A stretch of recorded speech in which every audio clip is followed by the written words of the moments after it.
Instagram, how to hide active now. If you want to hide the active now status on Instagram, all we have to do is make sure to launch the Instagram application over here. Once we launch the Instagram app, come to our profile page. Then tap the three lines icon located at the top right hand side of the screen.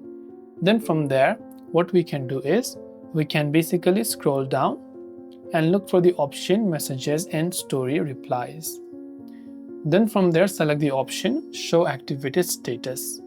And when we select that, you'll find this option called Show Activity Status is enabled. So to hide your active now status, just turn this feature off. Now you have successfully turned off active now on Instagram. I hope that this video helped you. If it did help you, do make sure to leave a like and subscribe to the channel.